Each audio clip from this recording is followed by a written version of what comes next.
Each of them has a life expectancy of up to 100 years in the environment.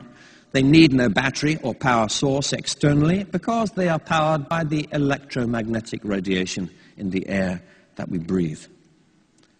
It's a new way of thinking about distribution.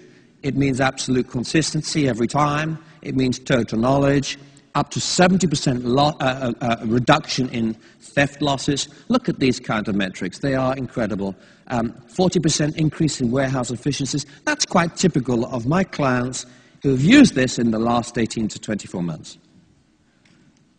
CK, I think you've been wishing they had RFiD technology on your bags. If they had, we would at least know where they were. We'd be able to work out every container, not just the containers, but also to micromanage every cubic meter inside every cardboard box. If you're in the health industry, this kind of technology produces huge benefits in terms of security, counterfeiting, quality control, clinical monitoring.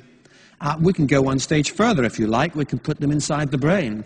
Here are human nerve cells growing onto the surface of an RFiD type chip. Human brain cells don't need to be taught to do this. They are genetically programmed to work with computers. In fact, they love computers. Here's an example. Here is a chip. There's the chip. You put the brain tissue on and it organizes itself.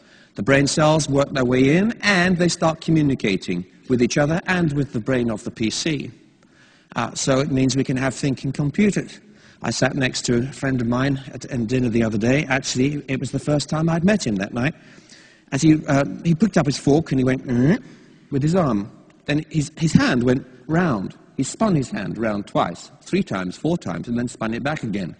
I said, "How did you do that?" He said, "I'm thinking about it." He was controlling his bionic arm by thinking alone. Not quite in this way, but in a related way. Fast, urban, tribal, universal. It's all part of globalization. And the big prize, really, is to get this off the 10 billion boxes in Walmart every year and put it on the product. And Metro has already started doing that in Germany. That's history. You tell me the future. When you start tagging product, you're talking about maybe 10 trillion of these devices every few years entering the environment. You're talking about total knowledge of consumer behavior watched in real time and huge business opportunities. Why? Because it means we can then start to predict human behavior. We can watch product moving around the store. We can see the kinds of decisions that people make. And as we do, we get an emotional reaction. Why? I said, the future isn't about technology. It's not about RFID. It's about emotion.